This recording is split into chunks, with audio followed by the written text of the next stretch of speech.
Bonjour à tous, que le Seigneur vous bénisse abondamment et que son nom soit loué. J'espère que vous allez bien et que vous avez passé un bon week-end puisque aujourd'hui nous sommes le lundi 29 mai 2022.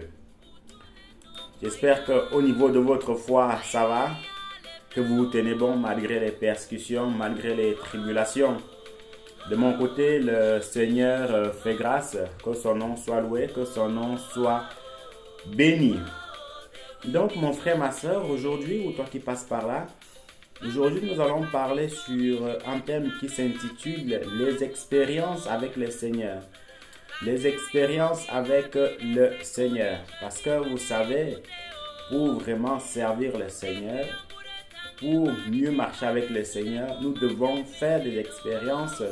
Nous devons accomplir, nous devons nous exercer en fait aux choses du Seigneur. Et c'est grâce à cela en fait que la foi, elle grandit. C'est grâce à ça en fait que la foi, elle augmente. Et c'est grâce à ça en fait que notre confiance dans le Seigneur augmente. Nous allons voir deux personnages, pas beaucoup, on va voir deux personnages dans la Bible de la famille royale où d'un côté il y avait un qui était rempli d'expérience et qui a réussi sur beaucoup de choses, et un autre qui n'avait pas eu d'expérience et qui, donc le Seigneur a aussi béni, mais sa fin, elle a été très très dommage, très très mauvaise. Donc pour ce faire, nous allons tout de suite aller dans les livres de 1 Roi. 1 Roi chapitre 3, le verset 1 au verset même au verset 14 comme ça. 1 Roi chapitre 3, le verset 1 au verset 14. Nous lisons. Salomon s'allia par mariage avec Pharaon, roi d'Égypte. Il prit pour femme la fille de Pharaon et il l'amena dans la ville de David, jusqu'à ce qu'il ait achevé de bâtir sa maison, la maison de l'Éternel, et le mur d'enceinte de Jérusalem. Le peuple ne sacrifiait que sur les hauts lieux, car jusqu'à cette époque, on n'avait point bâti de maison au nom de l'Éternel. Salomon aimait l'Éternel et suivait les coutumes de David, son père. Seulement, c'était sur les hauts lieux qu'il offrait des sacrifices et des parfums. Verset 4. Le roi se rendit à Gabaon pour y sacrifier, car c'était le principal des hauts lieux. Salomon offrit 1000 holocaustes sur l'autel. À Gabaon, l'Éternel apparut en songe à Salomon et pendant qu'il dormait la nuit, et Dieu lui dit: « Demande ce que tu veux que je te donne. » Salomon répondit: « Tu as traité avec une grande bienveillance ton serviteur David, mon père, parce qu'il marchait en ta présence dans la fidélité, dans la justice et dans la droiture de cœur envers toi. Tu lui as conservé cette grande bienveillance et tu lui as donné un fils qui est assis sur son trône, comme on le voit aujourd'hui. Maintenant, Éternel mon Dieu, tu as fait régner ton serviteur David à la place régner ton serviteur à la place de David mon père. Et moi, je ne suis qu'un jeune homme, je n'ai point d'expérience. Et moi, je ne suis qu'un jeune homme, je n'ai point d'expérience. Très intéressant ce verset. Moi, je ne suis qu'un jeune homme, je n'ai point d'expérience. On voit déjà là comment Salomon lui-même, voilà, il avoue qu'il n'a pas d'expérience. Nous poursuivons. Au verset 8, « Ton serviteur est au milieu du peuple que tu as choisi, peuple immense qui ne peut être ni compté ni dénombré à cause de sa multitude. Accorde donc à ton serviteur un cœur intelligent pour juger ton peuple, pour discerner le bien et le mal, car qui pourrait juger ton peuple, ce peuple si nombreux? » Cette demande, Salomon plut au Seigneur, et Dieu lui dit: puisque c'est là ce que tu demandes, puisque tu ne demandes pour toi ni une longue vie, ni les richesses, ni la mort de tes ennemis, et que tu demandes l'intelligence pour exercer la justice. Voici, j'agirai selon ta parole. Je donnerai un cœur sage et intelligent, de telle sorte qu'il n'y aura eu personne avant toi et qu'on ne verra jamais personne de semblable à toi. Je donnerai en outre ce que tu n'as pas demandé, des richesses et de la gloire, de telle sorte qu'il n'y aura pendant toute ta vie un roi qui soit ton pareil. Et si tu marches dans mes voies, en observant mes lois et mes commandements, comme l'a fait David, ton père, je prolongerai tes jours. Salomon s'éveilla et voilà le songe. Voilà le songe. Salomon revint à Jérusalem et se présenta devant l'arche de l'alliance de l'Éternel. Il offrit des holocaustes et des sacrifices d'actions de grâce et il fit un festin à tous ses serviteurs. Voilà premièrement la vie du roi Salomon. On va maintenant aller voir la vie de son père, à savoir David. Pour ce faire, on va prendre un roi chapitre 17, un roi chapitre 17, le verset, on va voir le verset 1. Il s'agit de l'histoire du roi David quand il a battu Goliath. Un roi 17, le verset 34 au verset 35. Verset 34 au verset 37. On va lire. David dit à Saül, ton serviteur faisait paître les brebis de son père, et quand un lion ou un ours venait enlever une du troupeau, je courais après lui, je le frappais et j'arrachais la brebis de sa gueule. S'il se dressait contre moi, je le saisissais par la gorge, je le frappais et je le tuais. C'est ainsi que ton serviteur a terrassé le lion et l'ours, et il en sera du Philistin, de cet incirconcis, comme de l'un d'eux, car il a insulté l'armée du Dieu vivant. David dit encore, l'Éternel qui m'a délivré de la griffe du lion et de la patte de l'ours, me délivrera aussi de la main de ces Philistins. Et Saül dit à David, va et que l'Éternel soit avec toi. Va et que l'Éternel soit avec toi. Donc, mon frère, ma soeur, ou toi qui passes par là, voici une histoire les deux histoires qui sont très intéressantes. Et je résume, nous sommes en train de parler sur les expériences avec le Seigneur. Les expériences avec le Seigneur. Mon frère, ma soeur, il est très important pour notre vie spirituelle en tant que serviteur, en tant que servante, en tant qu'enfant de Dieu, d'expérimenter beaucoup de choses avec le Seigneur, de faire beaucoup d'exercices avec le Seigneur. Parce que pour mieux réussir dans un domaine, il faut s'exercer, il faut avoir de l'expérience. Vous voyez, les gens qui ont réussi dans ce monde, c'est grâce à beaucoup d'expérience. Par exemple, si vous allez dans des laboratoires, vous voyez, si vous allez dans les laboratoires pour que un médicament puisse sortir, voyez-vous, pour qu'un médicament puisse sortir, il y a beaucoup de tests, beaucoup d'expériences en fait qui sont faites sur ce médicament-là. Voyez un peu, on ne sort pas un médicament du jour au lendemain et on le met sur le marché. Non. Pourquoi? Parce que si on le met sur le marché, on ne sait pas si sera efficace ou pas du tout. Vous voyez, aujourd'hui nous avons les voitures, c'est sur beaucoup d'expérience.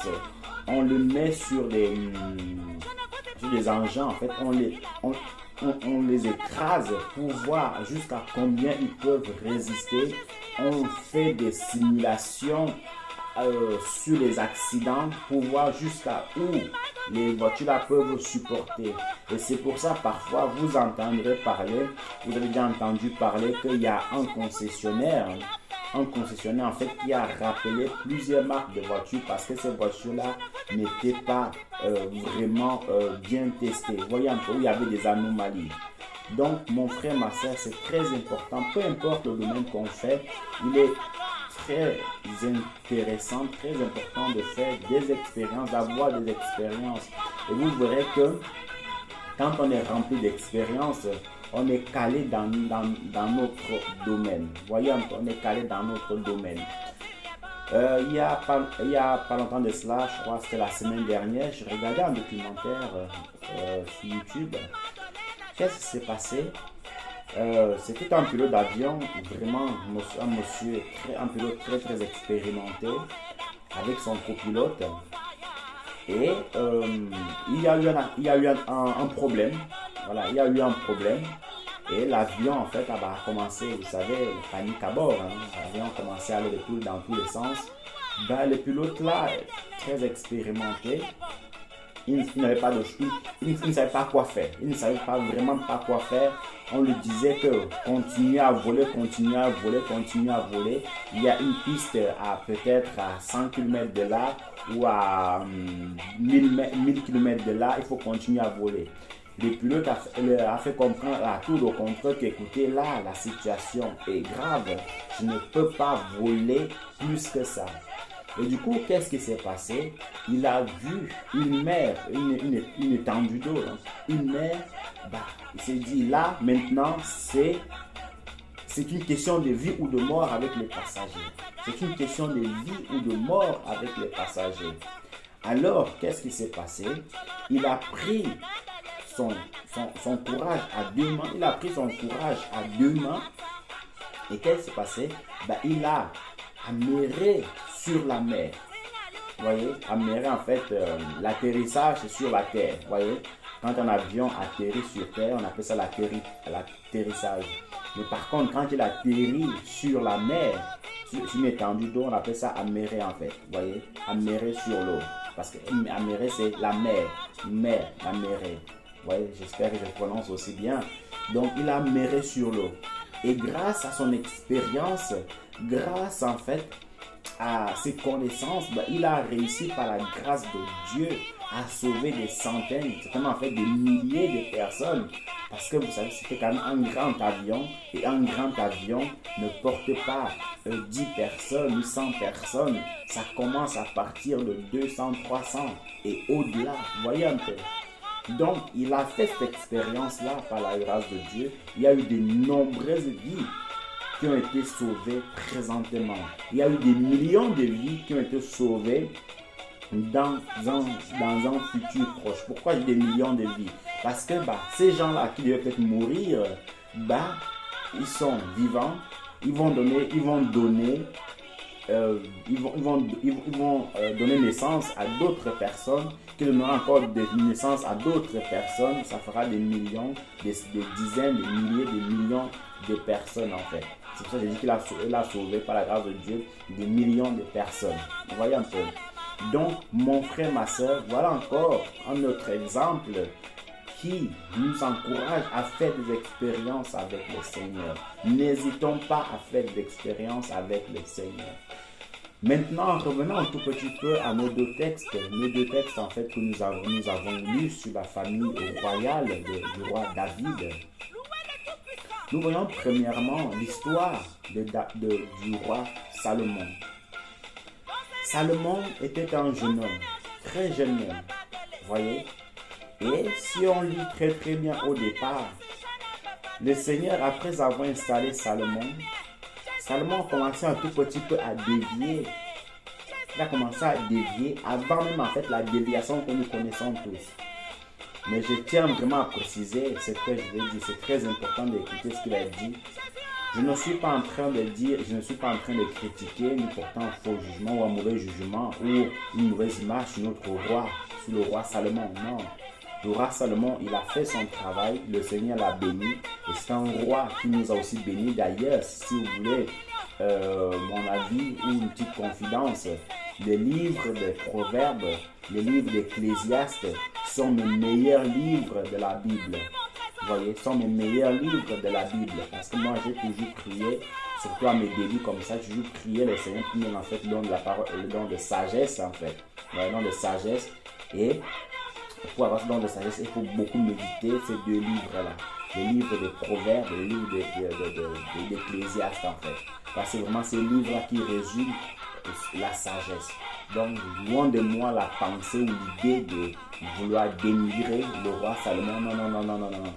Ce que je vais juste tirer par rapport à cela, c'est au niveau du mal. Si on n'a pas d'expérience, c'est que cela peut causer dans notre vie.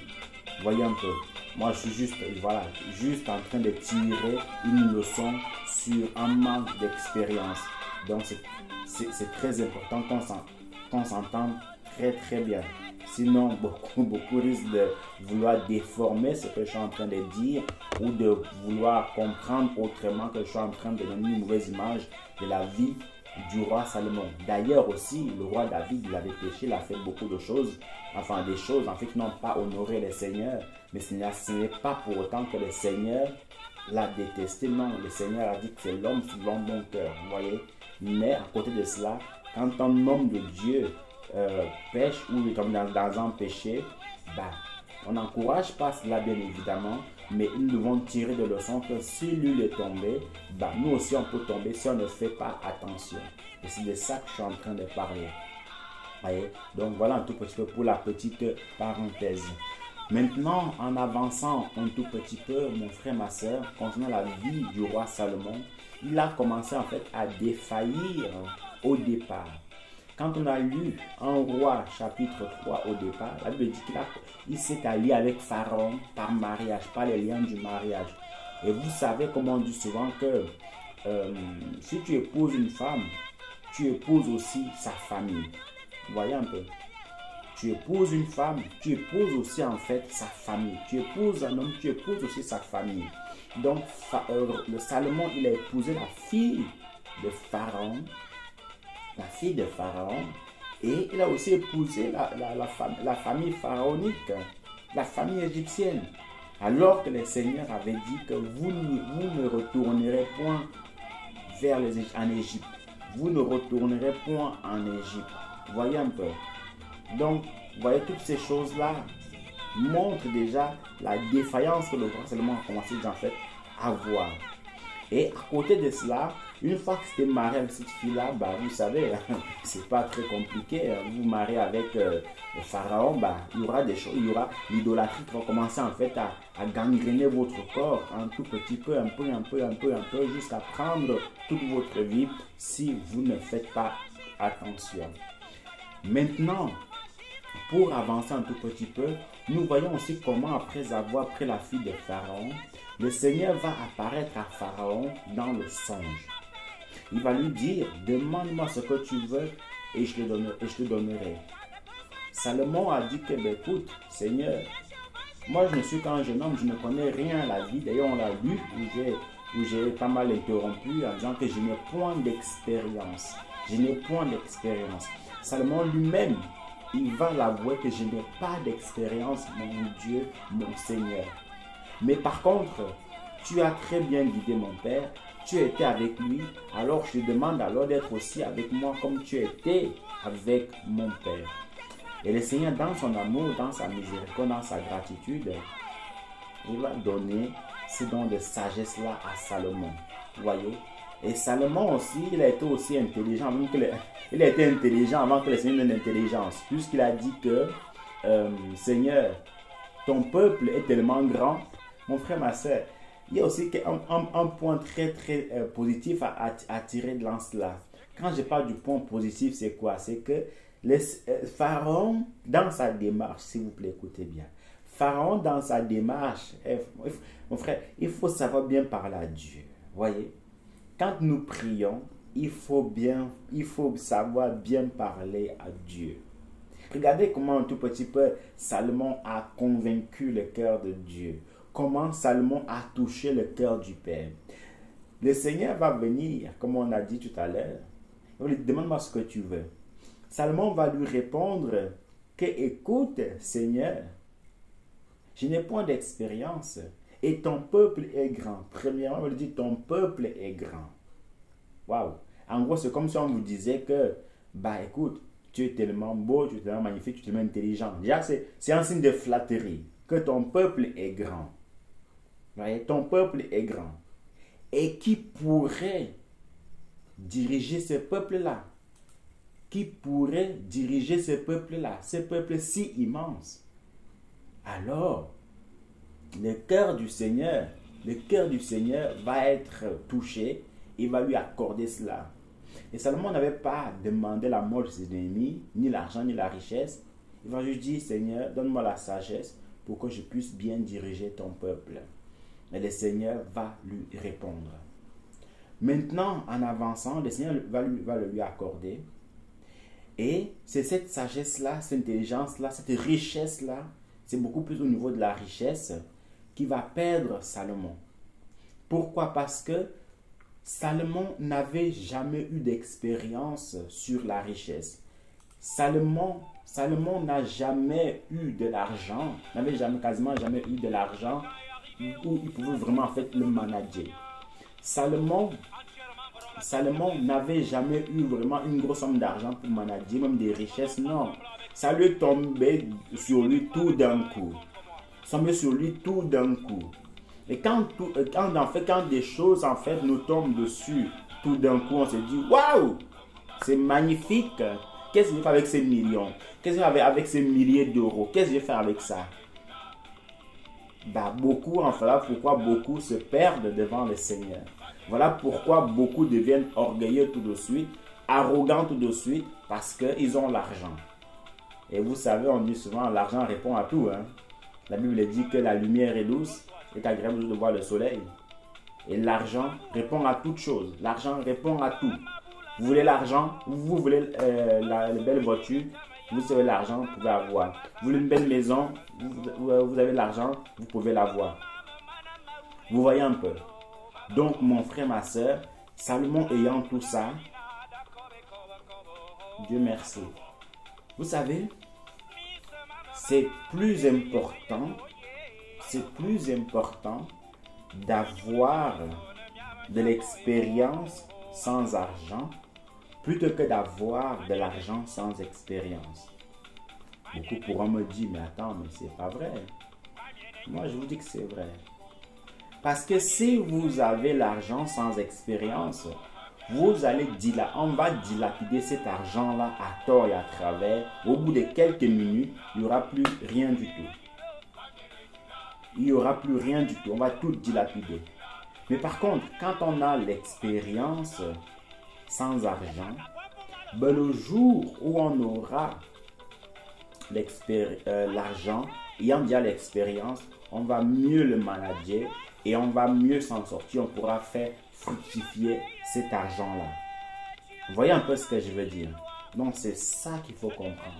Vaut mieux avoir l'expérience et ne pas avoir l'argent que d'avoir l'argent sans expérience. Mais par contre, si vous avez l'expérience et que vous avez aussi l'argent, alors mon frère, ma soeur, c'est bon. C'est bon. Vous avez tout compris, c'est bon. Vous voyez? Vous pouvez faire des centaines de choses, milliers de choses, des millions de choses. Vous voyez un peu? Et c'est ce qui manquait au roi Salomon. La sagesse, l'expérience, pas la sagesse, mais l'expérience dans l'argent, dans les richesses. Et le roi Salomon, il a commencé en fait à dilapider cet argent-là. Quand je parle de dilapidation, c'est le fait qu'il a commencé à construire des temples pour toutes ces femmes-là. Des temples pour toutes ces femmes-là. Vous voyez un peu? Parce que s'il avait un petit peu d'expérience, il serait dit non. Cet argent-là, ce n'est pas pour moi, c'est pour aider le peuple. Cet argent-là n'est pas pour moi, mais c'est pour le Seigneur. Et il aurait su compris que l'idolâtrie, c'était mauvais. Donc, quasiment, peut-être si mes souvenirs sont, je me trompe aussi, le roi David, il n'a quasiment pas fait d'idolâtrie. Donc, il n'a pas adoré d'idole, en fait. Alors que voici son fils qui va venir tout de suite, il va construire des temples d'idoles. Puisqu'avec ses 300 femmes, vous voyez, avec ses 300 femmes, il a construit un temple pour chaque femme. Mais vous vous en rendez compte? Sans compter ses concubines, 700, donc ça fait 1000 choses. Vous voyez un peu? 1000 temps. Bon, peut-être être gentil. Peut-être qu'il y avait des chrétiens là-dedans ou des juifs. Même 950 idoles. 950 idoles. C'est chaud. Qui dit 950 idoles, dit aussi 950 démons. 950 démons. Et c'est ce manque d'expérience-là qu'il a perdu. Vous voyez? Et quand même, en fait, le Seigneur lui a dit que vous n'irez point vers les femmes étrangères, il n'a pas écouté. Pourquoi? Parce qu'il n'a pas vraiment su la valeur de l'argent. Il n'a pas su la valeur de la richesse du Seigneur. Vous voyez? Vous savez, tant qu'on n'est pas passé par le moment de difficultés avec l'argent, pour nous, l'argent, c'est rien. Dès qu'on l'a, on dilapide, on dilapide. Mais la personne qui a mangé la boue, qui a mangé la poussière, qui a cravaché, qui a travaillé dur, même un centime vaudra beaucoup pour lui. Un centime vaudra pour lui. C'est pour ça aujourd'hui, vous voyez des personnes, vous leur envoyez un peu d'argent, ben, ils vont dilapider ça tout de suite. Vous voyez? Regardez un tout petit peu, on va pas aller très loin. Regardez un tout petit peu les enfants. Nous aussi, on a tous été des enfants, vous voyez? On est tous des enfants. Mais regardez un tout petit peu, déjà les enfants pour ceux qui en ont. Même nous, quand on était enfants. À peine vous donnez 1 euro ou 500 francs à un enfant, qu'est-ce qu'il fait? Il va tout de suite acheter les bonbons. Il va tout de suite acheter les beignets. En fait, il va dilapider ça tout de suite. Pourquoi? Parce que c'est un manque d'expérience et c'est inné chez les enfants. Il ne se dit même pas que voilà, non, je vais économiser. Non, je vais économiser. Non, c'est très important. Je vais peut-être prendre sur les 1 euro, prendre 30 centimes que je vais épargner et 70 centimes autres que je vais peut-être acheter des bonbons. Non, tout. Manque d'expérience. Même des personnes âgées qui ne connaissent pas la valeur de l'argent, la valeur de la richesse. Vous leur donnez 500 euros, ben qu'est-ce qu'ils font? Ces 500 euros-là vont finir tout de suite dans le shopping.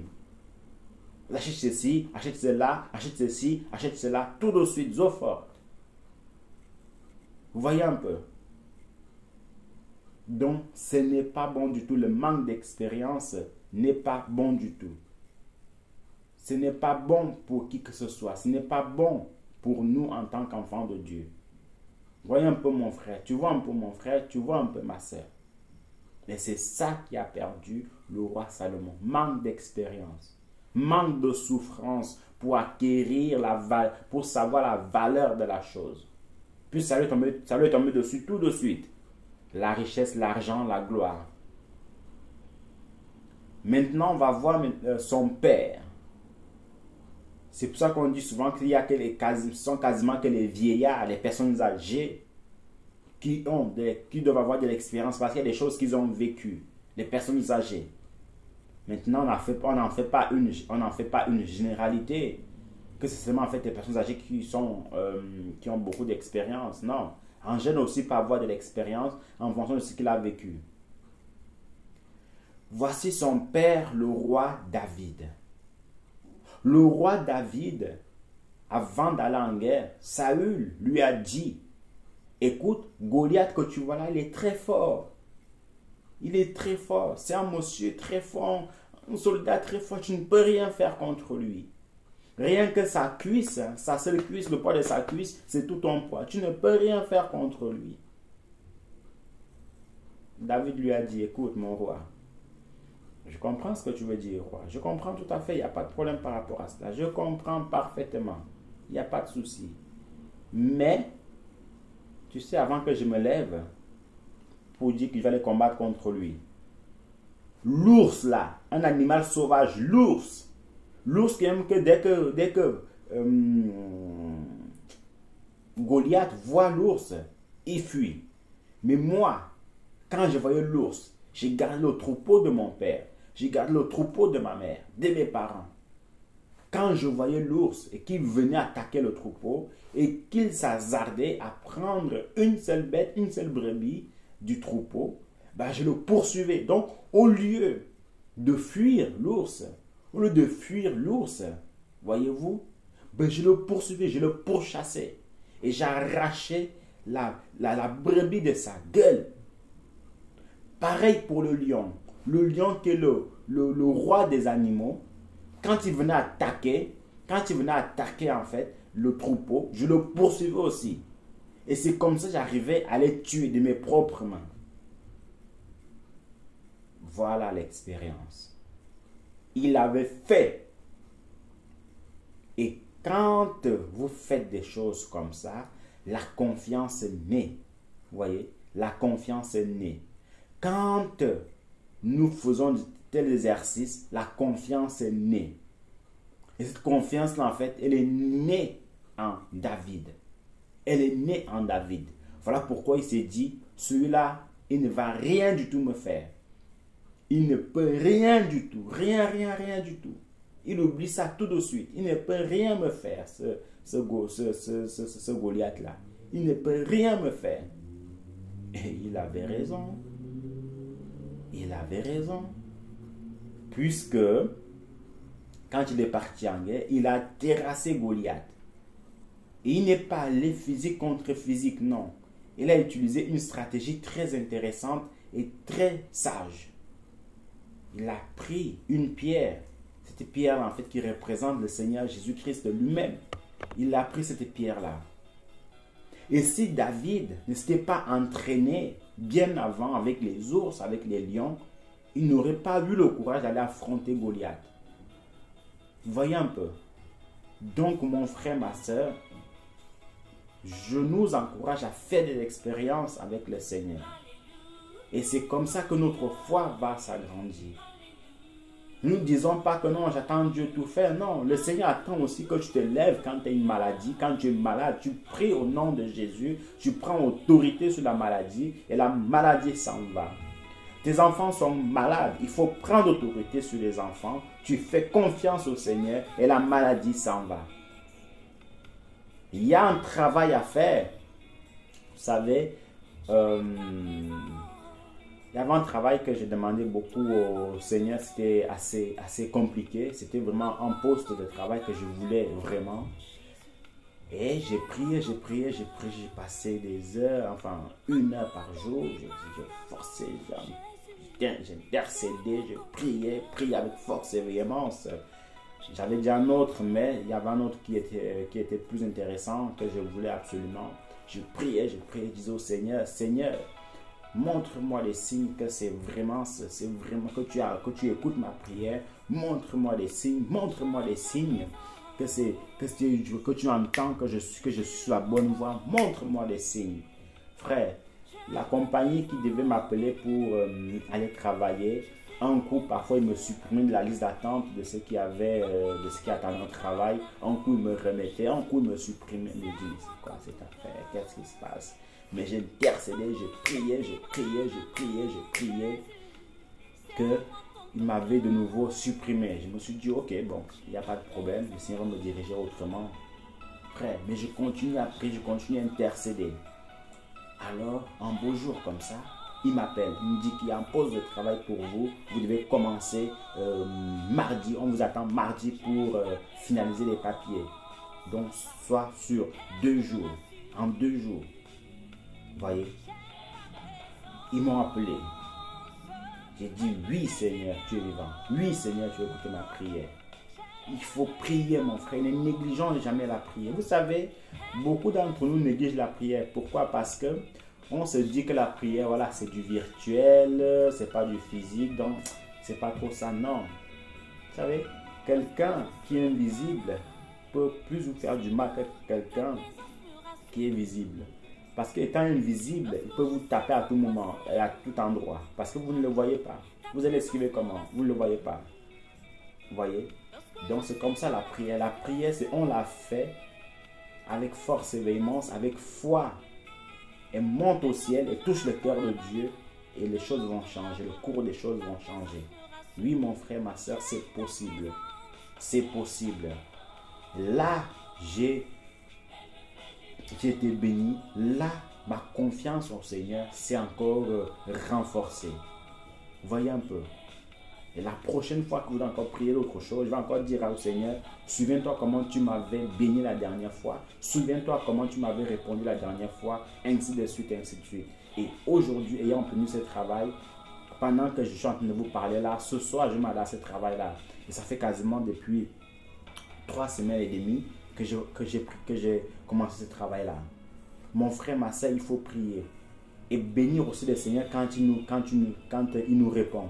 Ne nous disons pas que non, c'est le fruit du hasard. De toute façon, les autres aussi qui sont païens sont là-bas. Non, non, non, non. Ne jamais dire ça. Ça, ce sont les pensées de Satan. Je vous le dis honnêtement. Ce sont les pensées de Satan que quand le Seigneur vous bénit dans quelque chose et votre pensée, une pensée vient à vous dire que de toute façon, même les païens travaillent là-bas, même les païens aussi l'ont reçu. Mais quelle est la différence? Je m'en fous.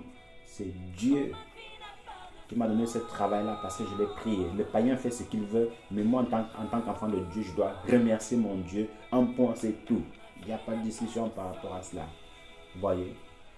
Et je me souviens encore à l'époque, dans les années 2010, comme ça. Je venais de recevoir le Seigneur, j'étais en feu, prier. Et je devais aller garder mes petites cousines. Je devais aller garder mes petites cousines. Elles venaient de naître avec quoi? La plus grande avait peut-être 5 ans. Elle avait peut-être 5 ans. La plus petite avait 3 ans comme ça. Et leur mère, ma tante a fait appel à moi pour aller les garder la nuit. Et le matin, il y en avait une, la plus grande, qui m'a dit qu'elle avait mal, elle avait mal à la tête. Voilà, elle avait mal à la tête et tout. Et je dis, bon, là, ok, bon, il fallait attendre maman pour donner les médicaments parce que moi, je peux rien donner, je peux seulement vous garder. Une pensée me vient à l'esprit. Le Seigneur me fait comprendre que non, tu dois lui imposer les mains.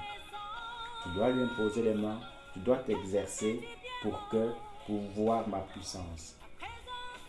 J'ai dit à ma petite cousine, viens ici, on va prier. Elle est venue, on a commencé à prier. Après imposition des mains, je lui ai demandé comment tu te sens. Il me dit, waouh, j'ai plus mal à la tête. Waouh, je n'ai plus mal à la tête. Mais moi, j'étais surpris. Le Seigneur l'avait guéri. Vous voyez un peu, le Seigneur l'avait guéri. Et je terminerai par ces derniers témoignages aussi, par la grâce de Dieu. J'étais dans un jeûne de 7 jours à sec. 7 jours, toujours dans mes 2 ans, 3 ans de conversion. 7 jours à sec, quasiment une semaine, je n'ai pas mangé. Je buvais que de l'eau. Parfois, je ne buvais même pas. Et il était question, mon dernier jour de jeûne, il était question que j'ai acheté quelque chose, j'ai fait quelques petites courses. Parce que vous savez, quand vous coupez un jeûne comme ça, il faut beaucoup manger. Et alors que je voulais sortir, alors qu'il commence à pleuvoir, il pleut. Je me dis, mais c'est quoi cette affaire? Je dois plus manger aujourd'hui. Je dois aller acheter quelques petites choses. Et maintenant, voici la pluie qui commence à tomber. Je dis, non. Ça ne va pas se passer comme ça. Non. Mon frère, ma soeur, la pluie est tombée dehors. Et j'étais en train de m'habiller. Je dis que non, ça ne va pas se passer comme ça. Moi, je vais seulement sortir. Et quand je vais sortir, cette pluie-là va s'arrêter. Il n'y a pas de discussion par rapport à cela. La pluie est tombée. Je regarde ça en fait par la fenêtre. Je regarde ça par la fenêtre. Mais je continue à m'habiller. Et quand j'ai fini de m'habiller, je suis sorti, arrivé au niveau de la porte comme ça, il pleuvait toujours. Je suis quand même sorti dehors. Et pendant que je sortais, je me suis un peu arrêté. J'ai commencé à prier, j'ai commencé à commander à la pluie que pluie, tu t'arrêtes maintenant, au nom de Jésus. Je te l'ordonne au nom de Jésus-Christ de Nazareth, tu t'arrêtes maintenant. J'ai fini de prier, j'ai fait quelques pas. Il continuait à pleuvoir. Je me suis encore arrêté. J'ai levé mes yeux au ciel comme ça. J'ai menacé la pluie avec mon regard. Mon frère, ma soeur, je peux vous l'avouer, quelque temps après la pluie s'est arrêtée, je suis allé faire mes courses, je suis rentré. Et quand je suis rentré, la pluie a recommencé à tomber. Donc mon frère, ma soeur, voilà, parmi tant d'autres expériences que j'ai faites avec le Seigneur. Et bien évidemment, il y a aussi d'autres où ce n'a pas été efficace, vous voyez un peu, où ce n'a pas été efficace, où j'ai prié, le Seigneur n'a pas répondu. Mais c'est pas grave. C'est pas grave du tout. Il faut continuer à prier. Il faut continuer à persévérer, mon frère, ma soeur. Il faut continuer. Même si le Seigneur ne te répond pas tout ça, ça ne veut pas dire qu'il ne t'aime pas ou quoi que ce soit, non. Un exercice, si tu ne réussis pas d'un coup, ça ne veut pas dire que tu ne réussiras pas, non. Tu n'as pas réussi d'un coup, mais ce n'est pas grave. Réessaye. La foi de beaucoup de serviteurs que nous voyons aujourd'hui, elle n'est pas née, comme on dit, du jour au lendemain. Elle n'est pas née du jour au lendemain. Elle est née un peu. Et c'est comme ça. Donc, je nous encourage par la grâce de Dieu à beaucoup faire des expériences avec le Seigneur pour que notre foi grandisse, pour que notre foi augmente et pour que nous tissons vraiment cette relation-là avec le Seigneur. Donc ne tardons plus, arrêtons de nous lamenter sur notre sort, arrêtons de pleurnicher. Non, le temps est fini de pleurnicher. Nous devons agir. Et nous devons agir pas demain, pas après-demain, c'est maintenant que nous devons agir. Que Dieu vous bénisse abondamment et que son nom soit loué. On se dit à une prochaine fois. Prenez soin de vous. Continuez à prier pour moi. Continuons à prier les uns pour les autres pour que le Seigneur nous aide à tenir bon en ces temps difficiles. Ciao, ciao.